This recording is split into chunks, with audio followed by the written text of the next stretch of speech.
Well, we're pleased to have Cheng Yao Fan. She's a founder of Pi Network. Cheng Yao, thank you so much for joining us today. Thank you for having me. I want to begin and just ask you, what is it about Pi Network, if you had to explain it to a novice, that makes it so unique and advantageous for crypto investors?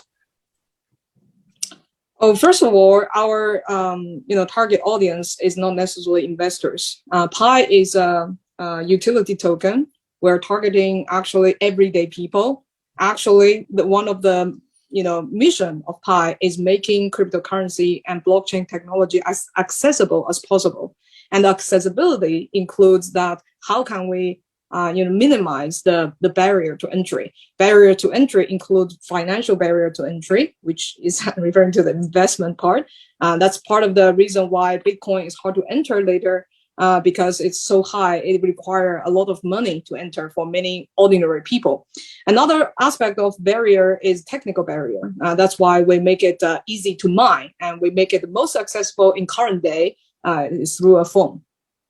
Great. So as I understand it, the Pi coin can only be mined on the Pi network. So why would I want to mine that coin instead of just the Bitcoin, which is, the one that everybody, and their mother wants to be in? Well, to follow from my last answer, basically the two reasons. One is it's free. Everyone, as long as you are willing to make contribution to this network and ecosystem, can participate. Second thing is easily done. You don't necessarily require some knowledge about computer science in order to set up a node, understanding the consensus algorithm in order to mine like Bitcoin. And you also don't need to spend a lot of money for your electricity to run Bitcoin node. So that's why it's easier to mine. I want to come back to that point about energy because it's a very interesting one. Talk to me a little bit about the utility of the token. So if I mine it, what's the benefit to me as a user and a miner? So the vision of Pi is to actually building an ecosystem that is having different kinds of goods and services that are available to be purchased in Pi. And what type of goods and services? It's not just like the goods is not just the investment product. The goods are just like the Web2 type of goods and services, meaning that it helps you bring you convenience or fulfill a need of yours that is outside of this, lens of investment. It's literally for practical benefits than just a return, understanding of a return. Gotcha. It makes sense. It makes sense. Have you raised any funding, and how do you make money? We, as you know, the Pi network is free to mine. So in terms of the token side, we decided to give 80% of our supply for free to mine by everyone, and the 20% is goes to the core team. And out of all the coins, we have never sold any coin. Probably this is one of our effort to make it as compliant as possible. We have never run any ICO. We have never sold any token. To support the business, we are running it just like any other Silicon Valley tech startup, that we raise some funds on equity to support the operation of the company. Gotcha. I want to go back to your point about energy, because last week, New York lawmakers passed a bill to ban for 2 years certain kinds of Bitcoin mining that uses energy sources that are bad for the environment.